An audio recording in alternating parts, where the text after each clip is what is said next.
On camera. Today's October 12th, 2015. My name is Joe Bruckner. I'm a volunteer with the Atlanta History Center. And today I've also got Sue Verhoff. Can you start that over? Sure. I did that once before I said Sue Voltaire. On camera. Today's October 12th, 2015. My name is Joe Bruckner. I'm a volunteer with the Atlanta History Center. And with me today is Sue Verhoff, who is the senior archivist at the History Center. And we're really honored to have today with us Mr. Daniel Vess, who is a native of Atlanta, a World War II veteran, and he's agreed to come in here and talk to us about his life experiences and his military experiences during World War II in connection with the Library of Congress Veterans History Project. And we're really honored to have his daughter here with us too, Miss Dee Dee Adams, and we're conducting this interview at Miss Adams' home, and we really appreciate you opening your home up for us to do this. Mr. Vess, I want to ask you a couple of questions before you actually get started on your story. Give us your full name and the city and state where you were born. My full name is Daniel Michael Vess, Jr. I was born in Atlanta in 1923 at home in a house that doesn't exist anymore, but it's very close to Little Five Points. I actually was on DeKalb Avenue, very near Moreland Avenue. And during my childhood and young adulthood, when I lived at home, I used to say my mother moved us every time the rent came due, but it was very close to that, I think. We moved 13 times during my life. Wow. Sometimes from one house to the house next door because it was a little bit nicer and the rent was the same. I lived in Charlotte for a year, started school there. I lived in Aberdeen, Mississippi prior to that time when my sister was born. Then we came back to Atlanta, and I've lived here ever since.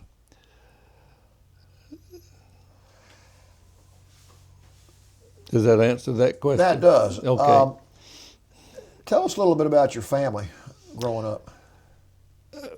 I had one sister who's still alive. In fact, Dee Dee and our family went to Macon yesterday to celebrate her 90th birthday party. Oh. It's a very, very nice party, and I'm awful glad we were able to go. My father died when he was about 44 years old, and my mother lived to, I think, 83. She worked for Girl Scouts after my father died for her whole career. I think that's about all I can tell you about those. During let's say the late 30s, early 40s, did you and your friends have a pretty good idea that there was going to be a war that we would be involved in? I don't think so. I was, I guess I was 1942. I was 19 years old. No, I don't remember even thinking about it. Yeah.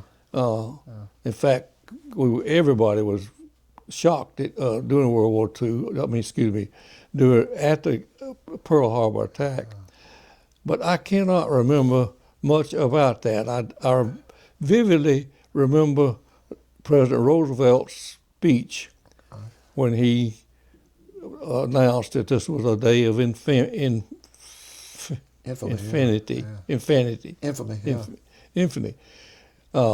I remember that very vividly, but I don't actually recall where I was or what I was doing at the time of the attack. Okay. Were you still in school at the time? No, I was working at the time. I finished high school and had no idea of going to college. It wasn't even ever brought up in my family. My father had a good job, but he was not educated. I think he went through the 9th grade, and college just wasn't discussed. And so I went to work as soon as I got out of high school for Southern Bell, and was working there at the time of Pearl Harbor. Okay. Talk about the circumstances under which you went into the military. Were you drafted? Did you join voluntarily? Or? I volunteered in the summer of 1942 because World War II was a very popular war. Every adult male wanted to get in the military, and most of them did. It was very few that were physically, most of them physically not qualified, but everybody wanted to serve, and I was just like everybody else. I wanted to serve, so I joined the Army Air Corps at that time. It was not an Air Force; it was a corps of the Army. And I joined there, as I said, in the summer of '42, along with 3 other friends. The only difference is we all wanted to go into the Navy, and we all went down to take the physical exam for the Navy, Naval Air Corps, and I was the only one that couldn't pass the eye examination. So they told me to go home and eat carrots for a month, which I did. I went back and failed the exam again. I believe I went back a 3rd time. I'm not sure about that. So then in desperation, I turned to the Army and passed the test the first time. The difference was that the Navy examination room consisted of a tunnel, as I recall, about 20 feet long, and there was a paper target at the end of it with the letters on it, with a bare bulb hanging about halfway down the corridor, and that made a lot of glare on the paper target, and I just couldn't read it. So when I went to the Air Force, they had a projection just like we all have today at an optimist office, and I had no difficulty at all. So anyway, I passed the examination without no trouble. And during the fall of 1982, President Roosevelt made a speech in which he claimed a certain number of men would be in service by the end of the year, and they were falling short of that number. So in almost an emergency situation, the armed services called up all of their reservists, and the Army didn't have room for us at that time in the cadet training program. So the Army commandeered the hotels on Miami Beach and turned them into barracks, and that's where I went there in November '42, and didn't have anything for us to do, so we marched 8 hours a day, I think 5.5 days a week, while the Army made arrangements with universities to take us in until they could get us into the actual cadet program. So I moved from Miami Beach to Lebanon, Tennessee, and attended the damn, I can't think of the name of it now, Cumberland University, very small school in Lebanon. I spent about 5 months there taking courses in some college courses, some flying courses, aviation courses, and a lot of calisthenics. And then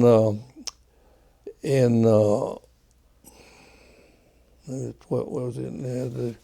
Spent about 5 months. Anyway, from there I went to Montgomery, Alabama for classification. And most of the people on the Eastern Seaboard went through that classification center. And there they decided Well, they gave you a choice of what you wanted to be, whether you wanted to be a pilot, navigator, or bombardier, and most people chose to be a pilot. The very smart ones were automatically made navigators, or classified as navigators, and most of the bombardiers came from pilots who, for people who didn't qualify for pilot training. And luckily I was accepted for pilot training and spent 9 weeks, I think, there. And the most notable thing I remember about my experience there was a drumming out ceremony. If you were caught cheating on an examination, you were drummed out of the cadet corps.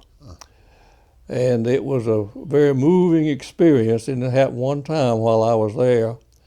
At midnight, they had all the cadets line up in dress uniforms, which consisted of a khaki shirt and pants and a tie. And we stood at attention on both sides of the street while the person being drummed out walked down the street with a snare drum tapping behind him.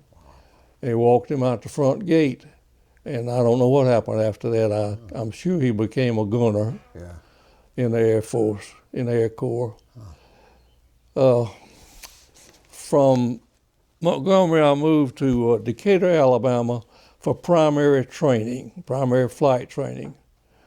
We had a small 2-seat PT-17 airplane that we trained in, and there we soloed and spent about half of our 75 hours at that location solo flying, and that was absolutely the most fun I've ever had, being able to control an airplane and put it through all the acrobatic maneuvers all by myself. It is a very exhilarating experience. From there, I went to Decatur, Alabama for basic training. Let me back up now. At Decatur, in primary training, we had civilian instructors. But when we got to basic training, we had military instructors. And we flew a BT-13. And it was a little more powerful with an enclosed cockpit. And there we were introduced to navigation and instrument flying. And in instrument flying, they put a hood over the student, and he has to learn to fly the airplane with basic instruments consisting of an airspeed indicator, an altimeter indicator, and a needle and ball. I have to stop and think about needle and ball. Is that the compass? No, the needle and ball was a simple instrument with a ball in an arc, enclosed in an arc, and a needle.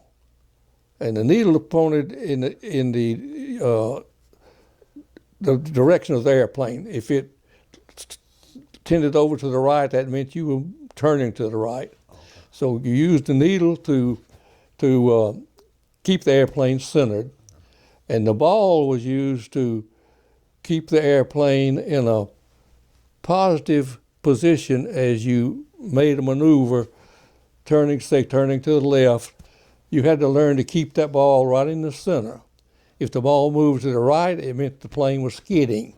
If the ball moved to the left, it meant the plane was diving down to the left.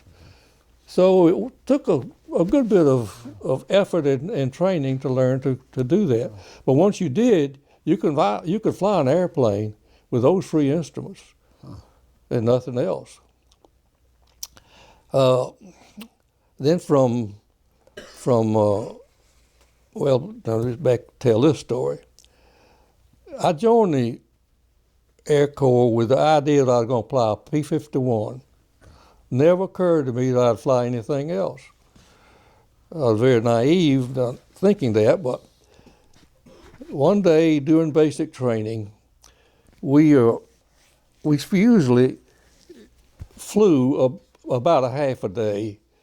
We actually flew about an hour at a time, but we had a half a day actually on the flight line, and you were supposed to stay on the flight line during the other session, like in the afternoon or in the morning.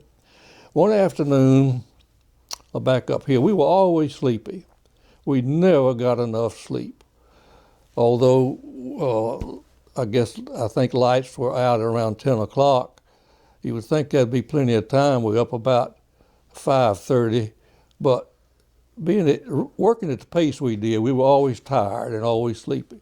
I slipped off one afternoon to go back to my barracks and take a nap. And during that time, they put a notice up on the bulletin board for anybody who wanted to go to single engine advanced training could sign up for. Of course, I didn't sign up. So I went to the captain, I believe it was a captain, the commander of our battalion, and talked to him about it and apologized and asked him to let me go to single engine in advance, and he refused. He said, I missed the opportunity and it was my problem. I probably or might have taken it higher, but I guess I took a kind of fatalistic attitude, and I said, well, maybe I wasn't meant to be a fighter pilot. Yeah. So I accepted the condition that I had to go to a twin engine advanced training, which I did not enjoy, and the actual flying experience was never a whole lot of fun after that, because I got into bigger airplanes and more cumbersome airplanes, and they didn't respond like the PT-17, and I was never really happy. I was satisfied but not happy. Yeah. Now, I don't know if I'm digressing too much or taking too much time. This is perfect. Okay. From there, well, let me start. Now, I went through advanced training. Most of it was solo flying with two pilots, and one would fly for an hour, and then the other one, he'd become the co-pilot, and the other would fly pilot the plane for an hour.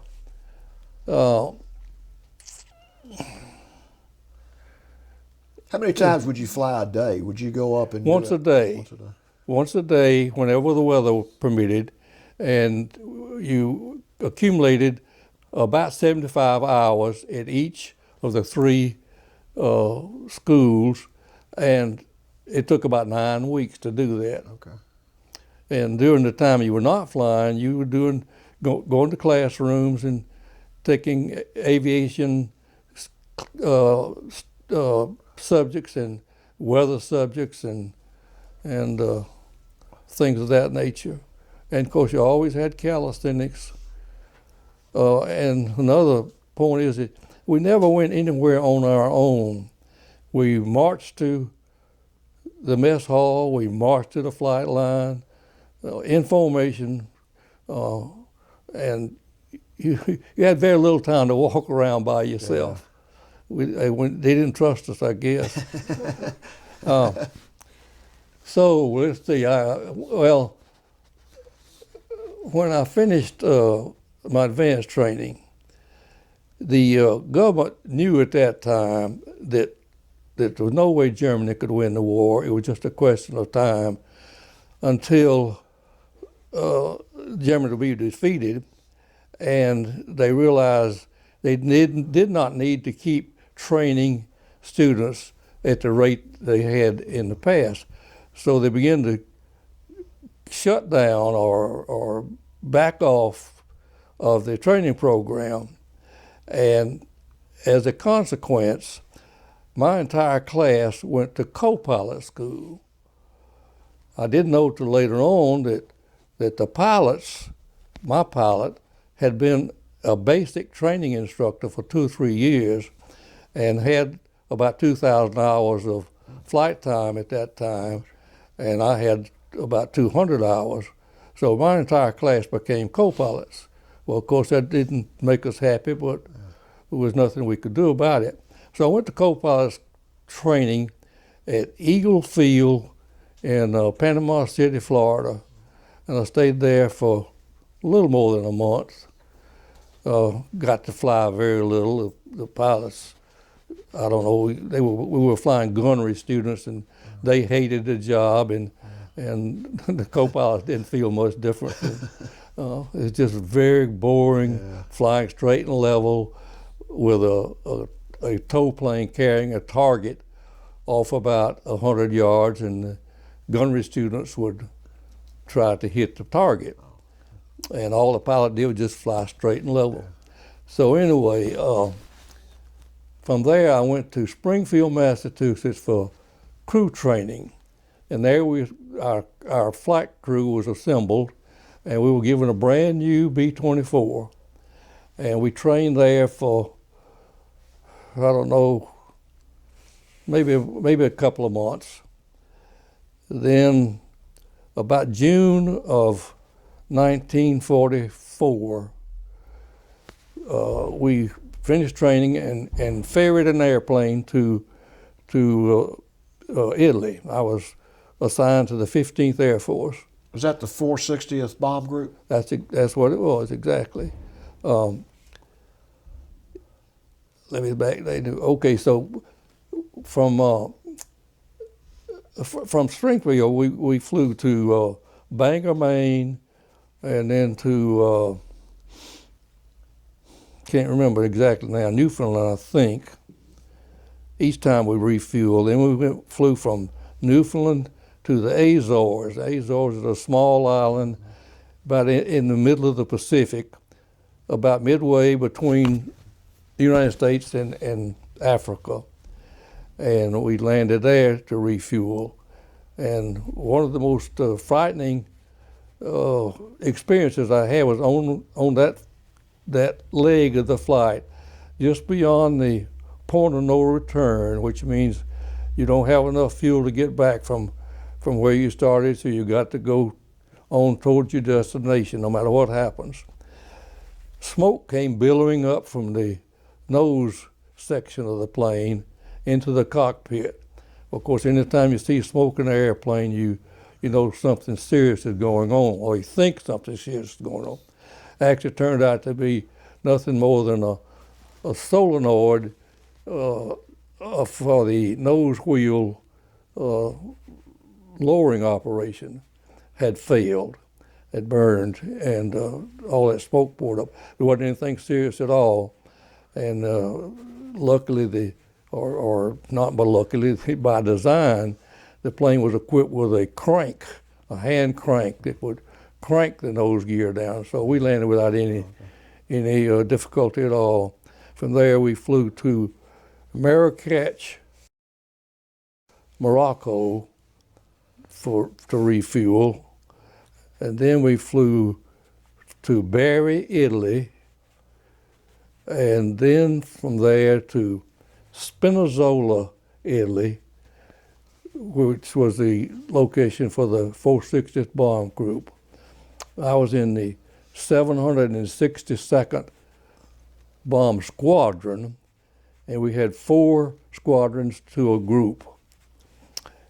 We had an airstrip consisting of steel mats laid on the ground, and while it worked and it was adequate, it wasn't very smooth. It wasn't like landing on concrete, but it worked. We flew in formations of 7 airplanes to a squadron and 4 squadrons to the group. When they could have all airplanes serviceable, we never really flew with a 28 crew bomb group, but we'd be close. Did you get over there before D-Day or after D-Day? D-Day occurred very close to the time I went. It was June the 6th, I believe, and I don't remember my exact date of arrival at Spinazzola, but it was about that same time. Okay. I think I was there on D-Day. I think I remember that. And you had your 21st birthday there, didn't you? I had my 21st birthday when I'd flown about 6 missions. So anyway, let me see where I was now. Okay, you're in Spinazzola. Okay, all right. Oh, I was going to mention this incident to you. This was really the most frightening thing that ever happened to me during World War II, even including flying 35 missions. Shortly after takeoff, we encountered prop wash. And prop wash was a condition where the airplane stirred up the atmosphere, and when you hit it, it was bumpy, and it was kind of like everybody experiences on an airplane when you have turbulence. But in this particular time, without any warning, our airplane flipped up on a wing, 90 degrees to the ground, about 300 feet off the ground. Now, you don't ever want to put a B-24 in a position like that. I could look out the window and see the ground immediately below me. Don Wynn, who was the pilot, was flying at the time. He flew all of the takeoffs, and when we were fully loaded with bombs and fuel. Otherwise, he and I split flying time and takeoff and landings 50-50. He was very generous with that because he was in command and he could have done anything he wanted to, but we both flew half the missions. And flying formation in a B-24 is a lot of work. It's a lot of hard work. And we flew about 20 or 30-minute sessions, and then we'd pass it over to the other guy, because it just wear you out if you flew much longer than that. It was a hard plane to control, was it? Is that what made it so difficult? It was just cumbersome. It had no feel. None of the controls had any feel to them. You'd put them in a position and you watch what happened, whether the wing went up or down, the nose went up or down, depending on what you want to do. But the mechanics of flying a plane like that were just totally different from something like the PT-17, which you flew by feel. Everything was done by feel, and you developed a feel for flying, and you could fly with your eyes closed. Well, you couldn't fly with your eyes closed, because that was another interesting thing. In basic training, I believe it was, we were introduced to vertigo. And vertigo, of course, is when you lose your sense of balance.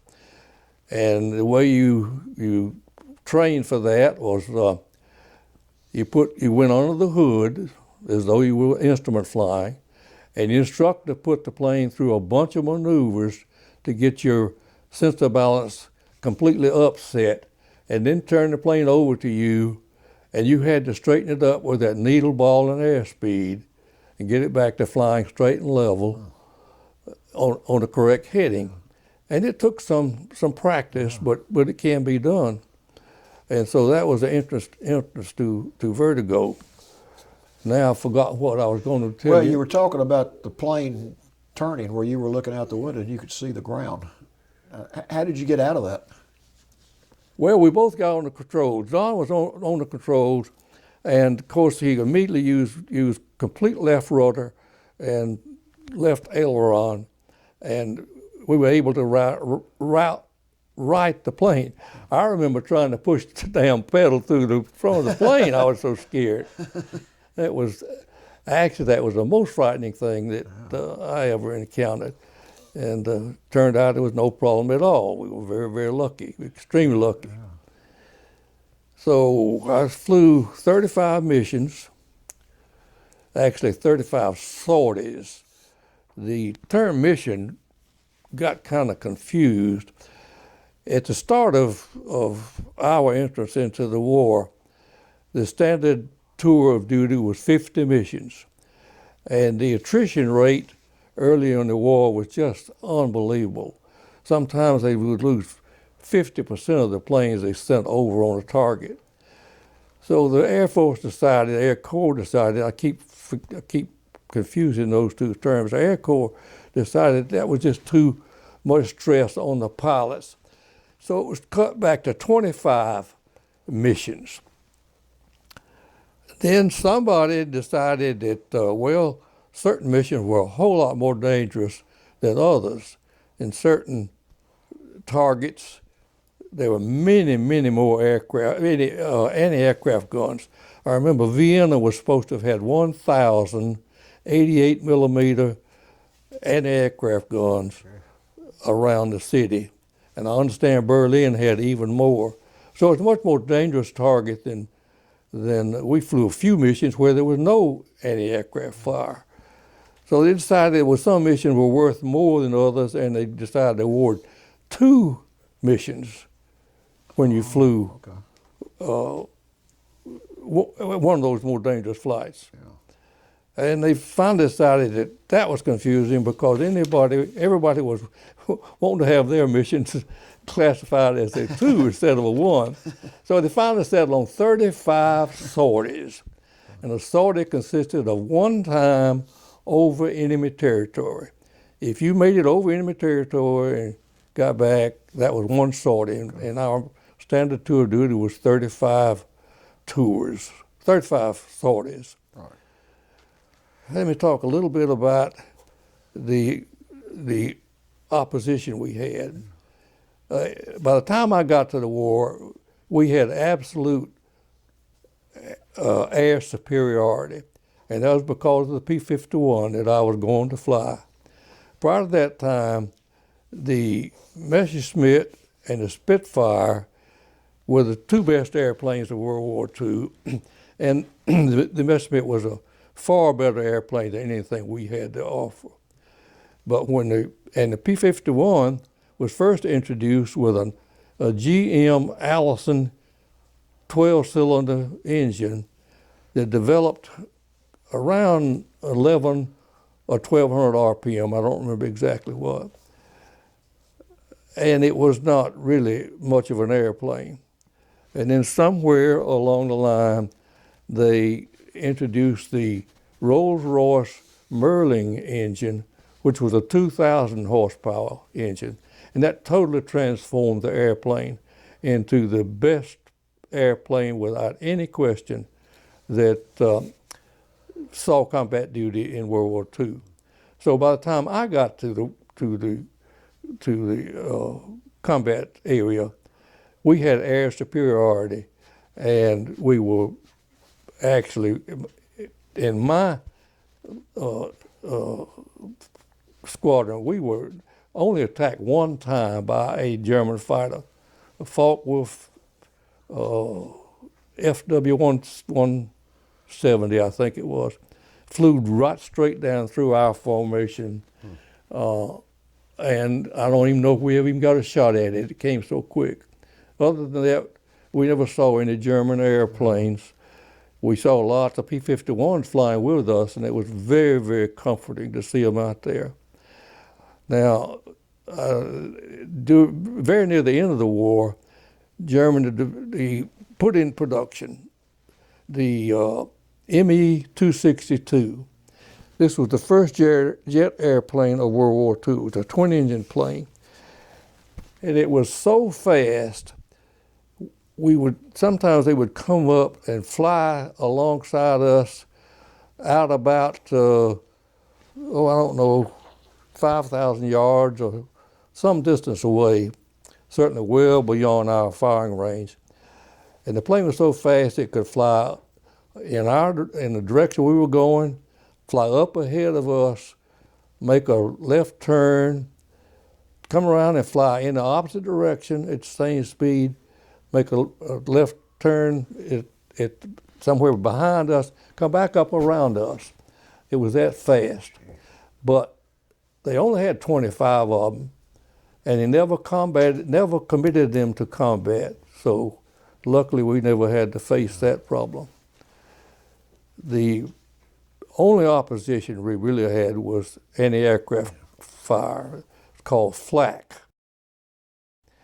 And the gun was, well, let me back up. The firing of the missile, of the projectile, was based on altitude.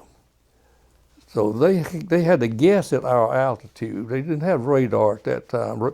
The British invented the radar. Where was I going to say? You said Flak was Yes, extremely- yes. Well, anyway, they had to guess at the altitude we were at. Sometimes they get it right. Sometimes it'd be they'd be exploding 1,000 feet above us. Sometimes 1,000 feet below us. But sometimes it was right at our altitude, and how we flew through it, I'll never know. It was almost black as night with the burst of the projectiles. But my plane actually had very little damage. One time, a piece of flak hit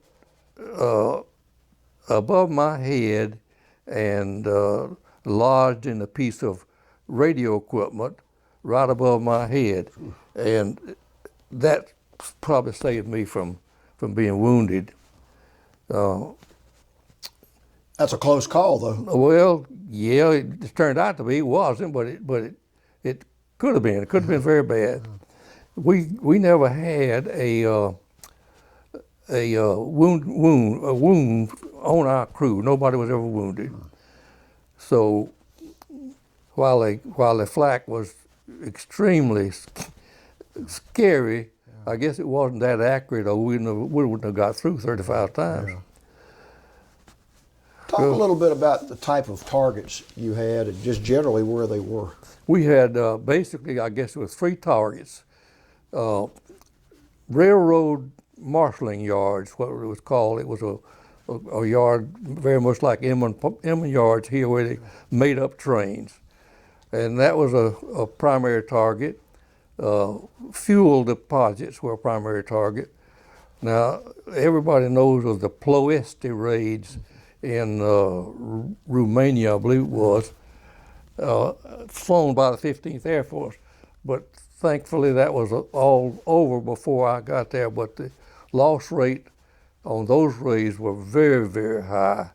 And they flew in about 500 feet and bombed the oil wells and pretty much put them out of production. So from that time on, Germany was short of fuel. But fuel dumps were still a primary target, and factories. We targeted as many factories as I guess they could locate, and ball bearings was a problem for the Germans. During the end of the war, they were short of ball bearings and short of fuel. In fact, we were told that the fuel was so critical that they pushed the airplanes out to the takeoff strip, cranked them up with no warm-up or anything, and took off. And they were so short of pilots that they were sending pilots into combat with 25 hours of flying time. So really by the time I got there, Germany was on its last leg. Yeah. And but they were fairly desperate, so they were doing everything they could. Doing anything they possibly could, that's right. But really the only real weapon they had at that time I got there was the 88 millimeter anti-aircraft gun. When you were stationed in Italy, did you have any opportunity to have free time to go into town or get to know any of the locals there? We had plenty of free time because ended up we only flew about once every 3 or 4 days because of weather mostly. I don't know how many people we had in the squadron, probably in the group, probably around 300 or so. We had at least 2 crews for every airplane. Might have been more, I don't really know the number. So anyway, we only flew about every 3 or 4 days because of weather. So we had a lot of free time, but there wasn't anything to do. We were free to go into Spinazzola, but Spinazzola was such a small town. I only remember going there once or twice, and we really never did do anything. But the Air Force, the Air Corps, and the Army, I'm sure, fills you so full of the fear of venereal disease that we were frightened to even look at a girl. So we just didn't do anything, really and truly. We spent all of our time on the base, and there was really nothing to do on the base. When you were in town, did you see signs of damage that had been incurred before you got there, like bombing damage? No, I don't remember. I don't think so. There was really nothing to bomb in Spinazzola when we were back in flying out of Germany, I guess, out of North Africa, I guess. I think we went to then we took Sicily, and that was a base. But I guess there was just nothing in Spinazzola that would be a target. Now, you were involved in bombing Airdrome in Austria? Yes, we did. Talk about that. Airdromes were, I guess, probably more a target of dive bombers or strafing. But we did bomb runways. I remember that. Yes, we did. Were you awarded any? Excuse me? Were you awarded any unit citations for that? Well, yeah, but here again, there was no real citation to it. It was all automatic. But you were awarded the Distinguished Unit Citation for those bombings. Your unit. Well, we were awarded what they called an air medal. Air medal. The pilots, everybody was awarded an air medal. Well, let me see now. I was starting at about, I guess, the 20th mission. Everybody was awarded an air medal. And then you got an oak leaf cluster in lieu of another medal every 5 missions after that. Yeah. So it was all automatic, and there was no heroism at all. Most of the pilots were awarded the Distinguished Flying Cross, but as far as I know, we never did anything distinguished. We just flew our missions, dropped our bombs, and got home. Well, you're being modest, but excuse me? I want to get this on the record that your group was awarded a Distinguished Unit Citation for actions in bombing. Oh yeah. But that also was automatic. Actually, there was very few really brave people in World War II. Most of us were just young men trying to do our job. I'm sure the Medal of Honor winners did something outstanding. I know they did, and they were worthy of an award. But most of the other awards were. Well, you put your life on the line every time you went. Well, you did that, but really didn't have any choice. That was that's what we signed up for. We all knew that. We just, I guess, we kind of accepted the fact. Well, it's not going to happen to us. It'll be somebody else. Now, my bombardier did die. He flew a mission with another crew to fill in, and they ran into Flak, and their plane was shot down, and we never heard from him again. So I'm pretty sure he died. But now, what happened after you finished your 35th mission? What did you do? Where did you go? Well, I went to. I decided after that incident going over where the solenoid burned up that I was not going to fly back home. I decided I'd come back home on a troop ship. Well, that was a big mistake. Anyway, I had made that choice, so I went to Naples. Well, let me back up and mention a couple other things too. The missions were in the eyes of the Air Corps was so strenuous that they decided pilots needed some rest time occasionally. So about 1/3 of the way through our tour, we were sent to Capri Island off the coast of Naples, and that was a very high-end resort area at that time. And the Army commandeered all the hotels, and we were put up there, and were free to roam around and do anything we wanted to do in Capri.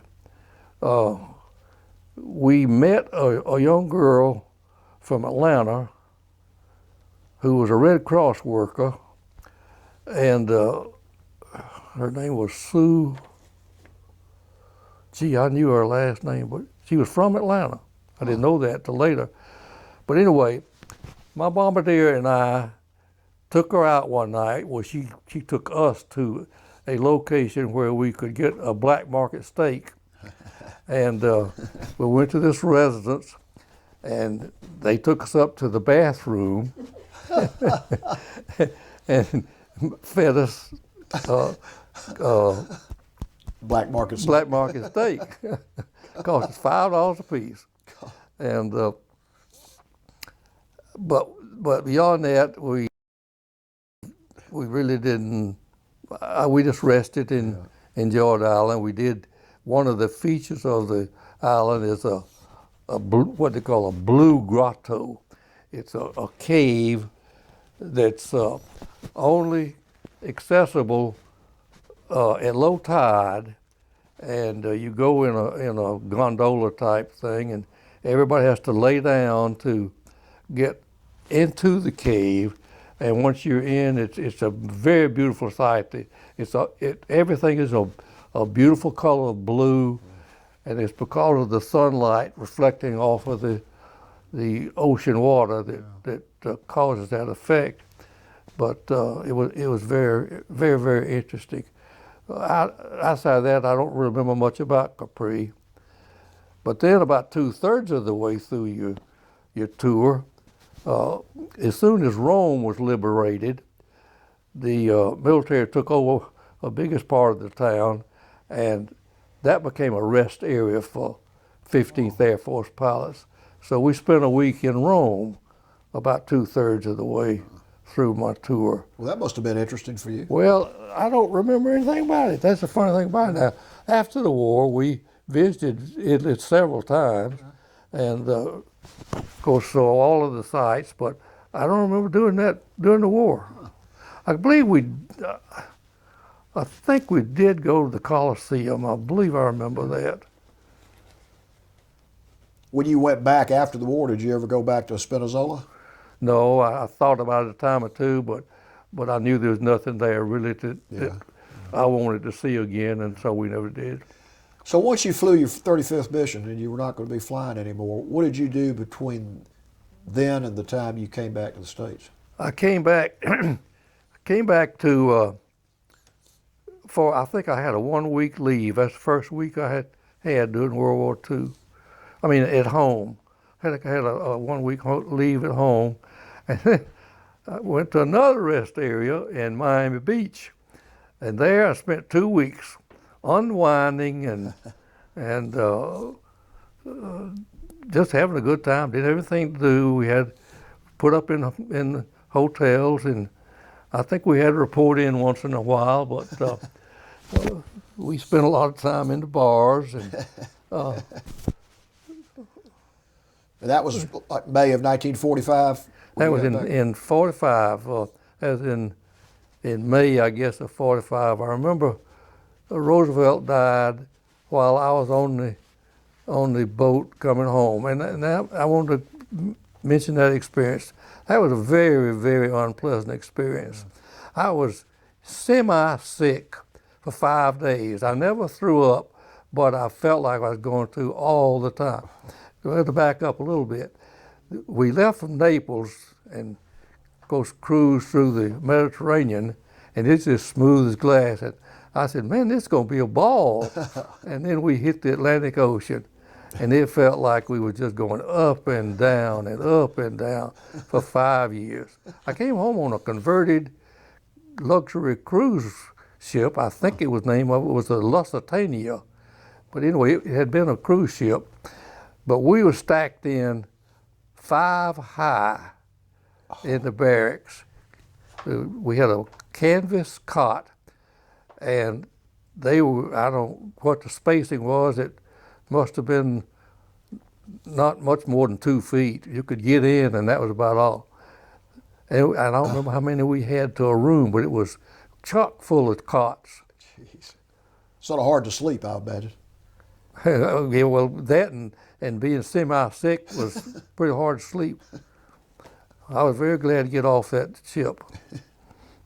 So then I went to Miami, and from there I went to San Marcos, Texas.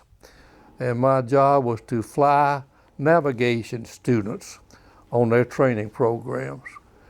And we flew a AT-10, a nice little Lockheed 6-passenger plane. And I was stationed there until the end of the war. But while I was there, a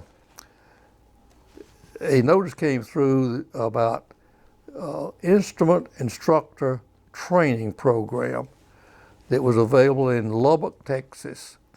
And I had no interest at all in instrument instructing, but you flew an AT-6.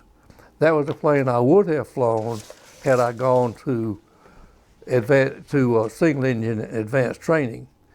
So I signed up for the course just to get to fly the AT-6.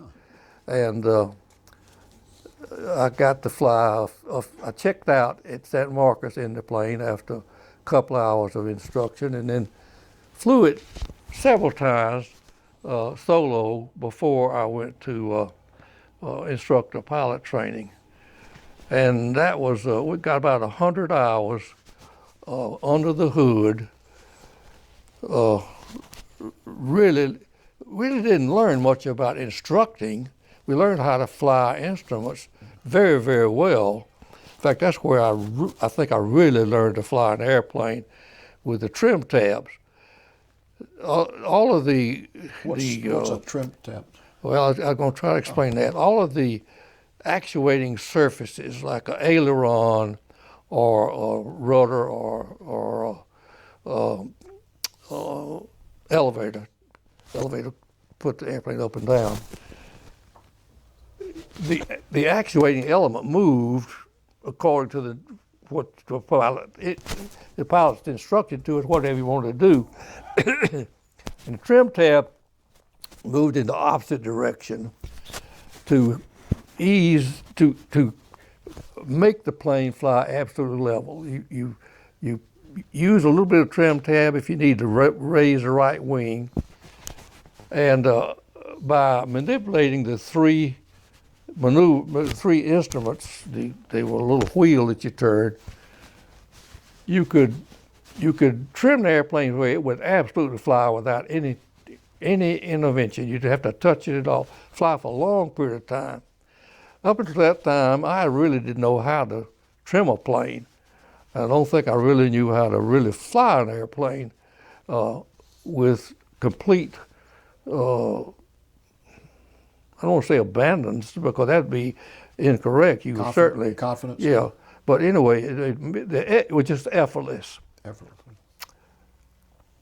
And so then I came back to Lubbock, to San Marcos, and my job then was to give annual test flight instrument training, instrument flying tests to the pilots on the base.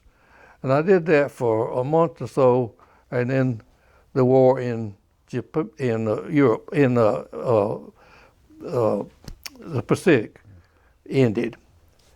And for some reason, the military awarded flying crews a lot more points than ground crews.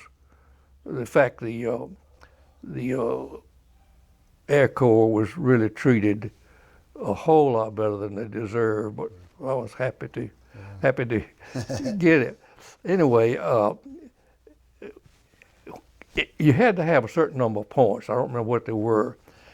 That determined how soon you could get out of the military.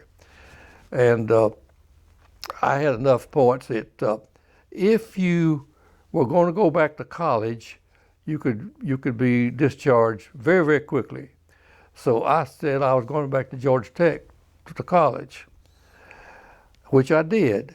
And I think I got out within 2 weeks after the end of World War II. I really had no interest in staying in the military, but I think I mentioned early on that 3 of my best friends and I all were going to join the Navy, and they all did, and they all became pilots, and 2 of them stayed in after World War II. One of them was in the Marine Corps and became a brigadier general, and the other one was in the Navy and became a vice admiral. Gosh. And 2 of us decided to get out, and often wondered if I made the right decision. I guess I have to think I made the right decision, or I would not have had the career I had with Southern Bell, and I certainly would not have had the family that I have ended up with, which I consider myself the most fortunate man in the world to have a very wonderful and beautiful and loving wife and 3 loving children that, while we experienced all the minor difficulties that the children had and got into, none of them ever did anything seriously wrong. None of them used drugs. They are all beautiful, happy, loving children.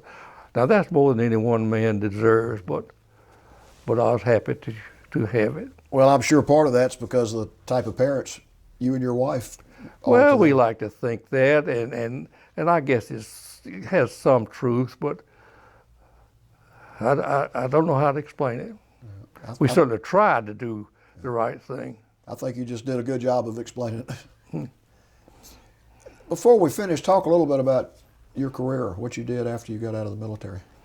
Well, as I said, I did go back to Georgia Tech to study architecture, and I stayed 1 year, and Southern Bell offered me $100 a month to come back to work, and that was a lot of money. I made a lot of money after I became an officer. We didn't have any way to spend any money, so most of what I had I saved, and I had a couple of $1,000 at the end of the war, but I went through that pretty fast while I was going to Georgia Tech. And at the end of the first year, I was broke, and although I went on a GI Bill and we had a stipend, and I don't remember what it was. I think it was like $40 a month or something. Anyway, we had bare existent money, but I was offered so much money by Southern Bell to come back to work that I went back to Southern Bell as a draftsman. And I spent 41 years with Southern Bell, 41 happy years. I love my work. I love the company. It was a totally different atmosphere than exists today, in that there was some loyalty, a lot of loyalty on both sides of the business, both for the employees and for the employer.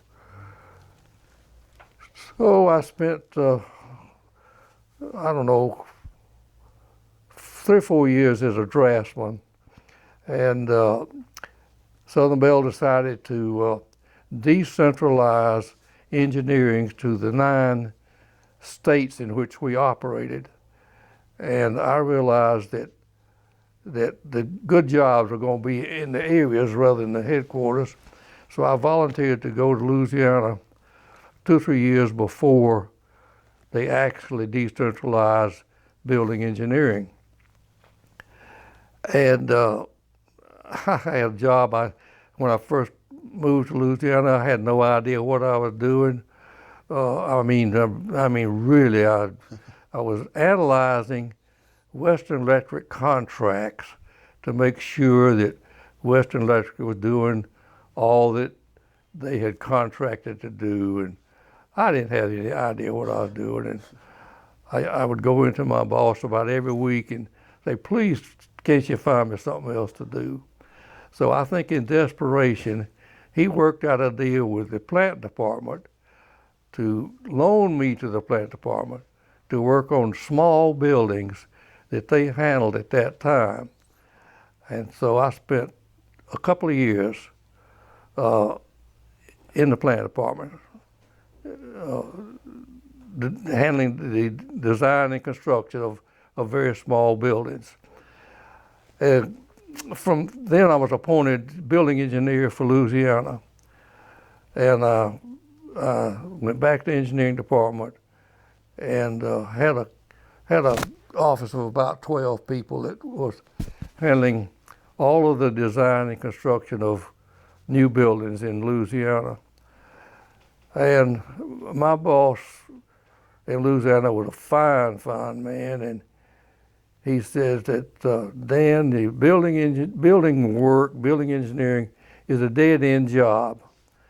The highest level job in the company was at district level in the headquarters, and that's all you could hope for. And he convinced me to get out and become a supervising engineer in the equipment engineering side of the house. There again, I knew nothing whatsoever about what I was doing, but I tried to be a supervisor, and I was not happy doing that. And after about 3 months, the Western Electric Company had been contacted by the government to take over a project to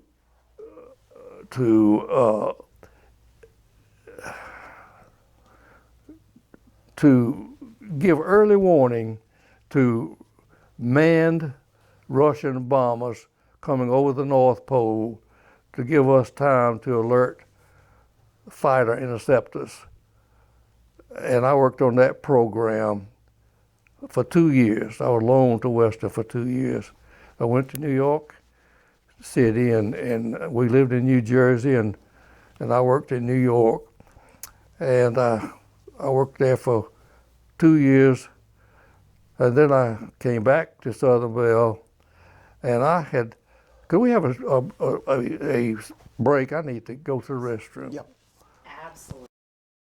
And then I'll ask you about Doolittle became famous when he commanded a squadron of B-25s that flew off an aircraft carrier and bombed Tokyo for the first time.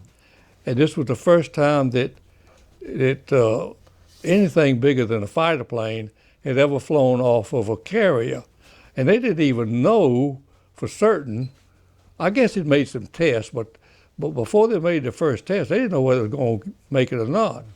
Anyway, the B-25s barely made it off the carrier, and they bombed Tokyo, and I think hoped to get to China, I think.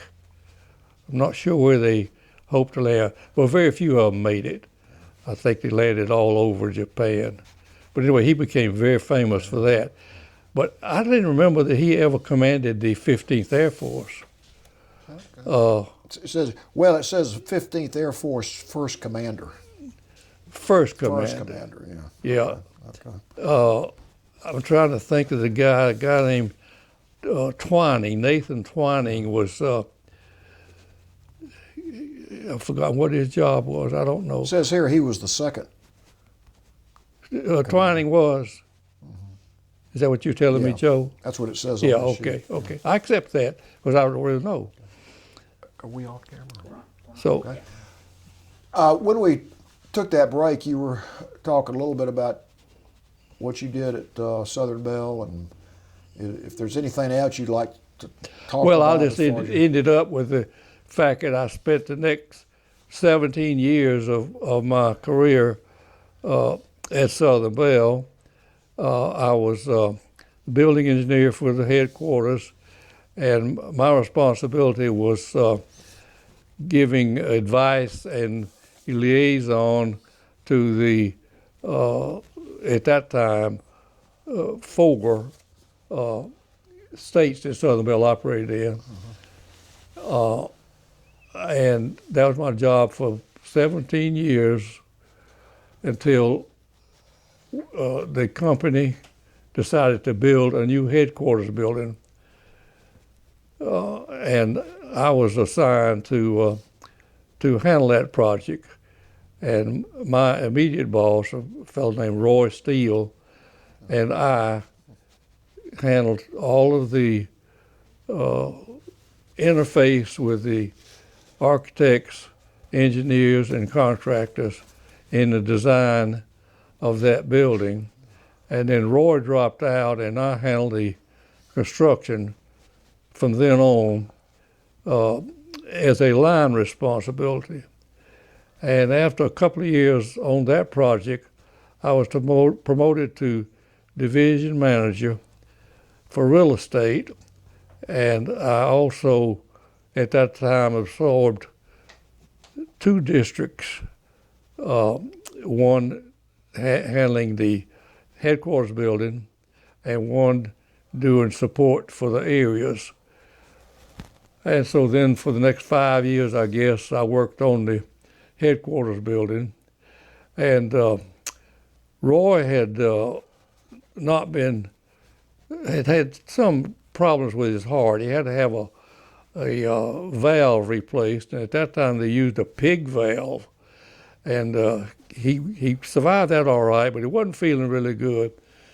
And in late 1982, Roy decided to take early retirement. Well, all was back up. The company offered an incentive to anybody who wanted to retire early.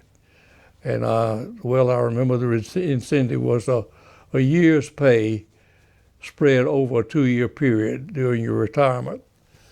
And so Roy opted for early retirement.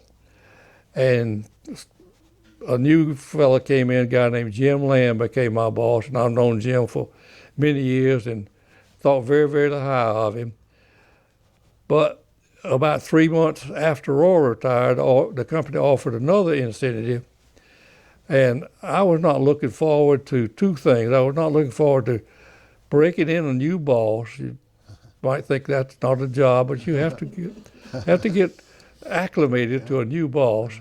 And the other one is that I'd been told that everybody was going to have a computer terminal on their desk. And I had no desire to go anywhere near a computer. And so I said, what the hell? I was going, well, let me back up one more time.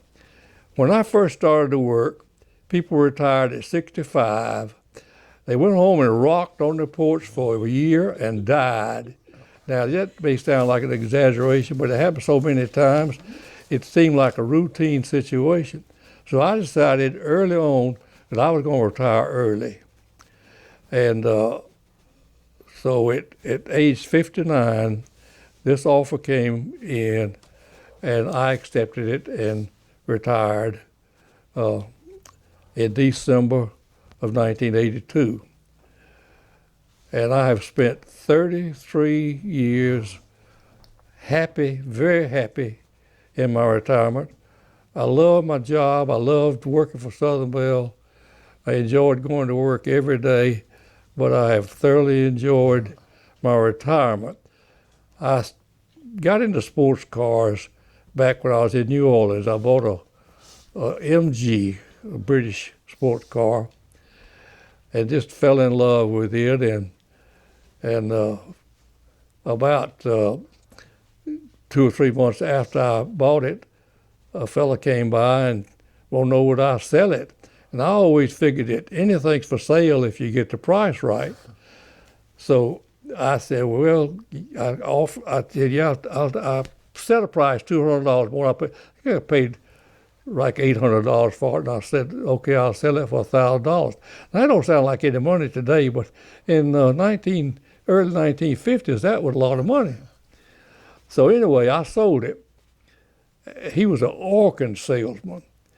So I went out in the market and found another BMG, and I bought it. And a couple of months later, this same guy came by, wanted to know if I'd sell it. His friend wanted one. So I said, yeah, I'll sell it. I put the price $275, I think, above what I paid for it. And I sold it. So I went out and found me a third MG. And then I moved to New York, and I decided I was going to have a new car. So I sold the MG and I bought a Triumph TR3. It was a good enough car, but it wasn't that much fun. And I had it for a couple of years, and then I always wanted a Porsche. I drove one while I was in New Orleans and fell in love with it, but it was $1,000 more money than the TR3, and I decided that was just too much money to spend with a family of 2 children to raise. And so I bought the Triumph, but I always wanted a Porsche. So when I got back to Atlanta, I bought a 356, 1958 356. And I drove it for 7 years, and then my daughter became of driving age, and I didn't want her driving a Porsche. So I sold it and went without a Porsche for about 7 years. And the bug just bit me so bad, I went out and found another Porsche. And I found out back when I had the MGs that if you shop the market, found out what the going rate for an automobile was, or a diamond or anything else, you could buy it for that price and find somebody that would pay more than that for it. So I spent the next 20 or 25 years dabbling with old Porsches, and I'd buy one, give it a little TLC, and mark up the price and make a little money on it. Had an absolute ball. So I've enjoyed many, many years of the Porsche Club and competing in the Porsche. And You raced, right? I raced it a good bit. Yeah, I raced all over the Southeast. And most of my racing was done, it was called autocross. It was done on a big parking lot, and you had a pylon laid out to somewhat resemble a road course. And the object was to get around it in the least possible time. And you drove one car at a time. And it was the most fun I guess I ever had. You could absolutely throw a car around with almost abandonment, certainly not abandonment, because you reached a point somewhere along the way that you knew what the car was going to do. You knew if it was fixed to spin out, and you knew what to do to correct it. So you could drive pretty daggone quick. And I was very lucky. I had good hand-eye coordination, and I always was within the top 10% of any event, and won a few of them outright. Your experience as a pilot must have helped you a little bit, didn't it? I guess it did. As I said, I had good hand-eye coordination, and you've got to have that, and you got to have a love of competition. You got to want to beat the guy next to you, no matter what you're playing, what you're doing. And I was one of those people. I was very competitive. Before we finish, I want you to talk a little bit about, just how long you've been married. I've been married. I'm sorry, I should have told you more about my family, but I've been married 68 years.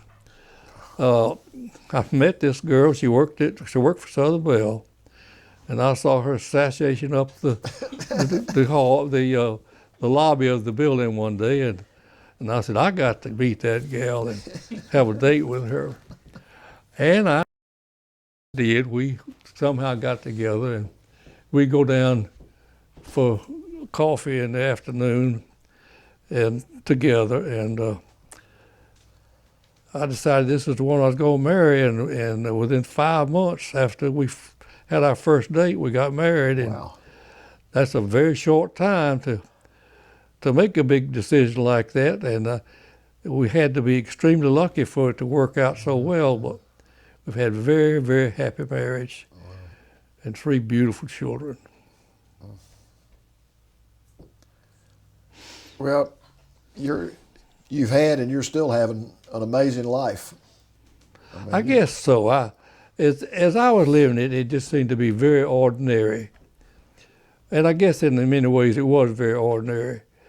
But to be 92 and not have a life-threatening ailment, and except for all the broken bones, I've been extremely lucky.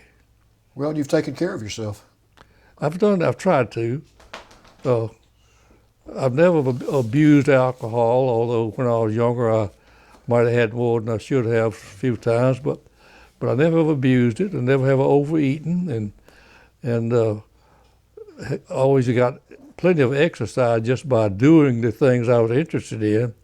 So I've lived a fairly healthy life. I did smoke till I was, I think it was 42. The occasion for my stopping smoking was my two oldest children were constantly on us about quitting. They had learned enough in school about the bad effects of tobacco, and they had been after us to quit, but we had not quit. And well, I guess to back up now, we did finally. We said, okay, we'll quit. We both quit cold and really didn't have that much difficulty. But my son was playing Little League baseball at that time, and he was a pitcher. And in one game, about 2 weeks after I had quit smoking, he was pitching, and I got nervous, and I said, anybody got a cigarette? Somebody gave me a cigarette, and it made me so damn dizzy I thought I was going to fall off of the seat. And I said, well, if it's that bad, I am through. So I quit smoking, and never had to smoke after that. Well, I want to give Sue and Dee Dee a chance to ask any questions you have, or anybody have any additional questions? Or I don't know. Well, let me end up by saying this, Sue. I really wish when I had my previous interview that we talked about this subject. But at that time, I thought my childhood would be very interesting. So I detailed all the different places that we had lived during my childhood. And then after the interview, sometime after the interview, I realized nobody cared about my childhood. Oh, no. Your childhood's very interesting. Well, I I'm know, glad you did but that. nobody else really cares about it. Your but children do. Your children do, and your grandchildren. well, I don't think that's true, Daddy. I think I've always wanted you to talk about what y'all used to do as kids, about how far you rode your bike. I mean, that's so incredible and so different than the way today's children are. So you've got both halves now on video, which is great. You've got I your guess so, childhood, yeah, now yeah. You've got your military. I'm and very glad we adults. did this today because it whether it's worth anything or not, it was interesting just to talk about it, and maybe it'll get recorded, and maybe somewhere some guy, some scholar, will decide to go to the Library of Congress and see what he can find out about World War II, and might run across my disc And right here at the History Center too, because your interview will be online. So you can see the whole thing online. Oh, really? Yes, sir. Okay. and that happens because people might be researching your. Well, I think Unit. my son would like to hear it. Well, he will. And so you can go online and do what's the address of? We can get you all that. We'll give you all that. All right. information. Okay. Good. Before we finish, let me give you a chance to say anything else you want to say about anything. It's God, up Joe, to I you. don't know what else I could say. You pretty much covered it, I think. I'll say this off the record. I have sure enjoyed meeting you and talking to you about your experience with Southern Bell, and it was such a, or the Bell South, I guess. It was such a, I guess, a shock to find out that we had so much in common. Well, I've enjoyed talking to you. I hope this isn't the last time we see each other. I've really enjoyed this whole day. Well, been a- thank you very much. Thank you. I appreciate that. Well, I really want to thank you for doing this interview. I mean, you've had an incredible life, both your personal life, your military life, your family life, and you're real modest about what you did in the military. We know how many pilots and co-pilots didn't make it back, and you were obviously skilled. You were obviously a good pilot, because your pilot wouldn't have let you fly as much as you did, and you made a point of that. So you were obviously very skilled. I'll tell you one little minor incident that remind me of it. The first time I landed the airplane after we'd been together for a few days, I guess, and Don says, "Okay, you land it this time." Of course, I'd never landed a B-24 before, and I made absolutely the best landing I ever made any time before or after that. I put that plane on the ground so smooth you really didn't know he was on the ground. Now, it was luck. Hell, I didn't know how to fly. I didn't know how to land a B-24. But anyway, I had the reputation then of being a pretty hot shot pilot, which was not true at all. But Well, I'm sure it was true. no. I mean, truly it wasn't. It was pure luck, because I never could duplicate it. Well, they always say you'd rather be lucky than good, right? Yeah. Well, it's been a real honor hearing your story, and I want to thank you for what you've done for your family and for the country, and particularly thank you for your service during World War II. Thank you. Well, I want to thank you, Joe, for the time and effort you put into something like this on a volunteer basis, and I want to thank you, Sue, for putting the whole thing on. It's our pleasure. It It is is. our pleasure. It is. All right. Thank you.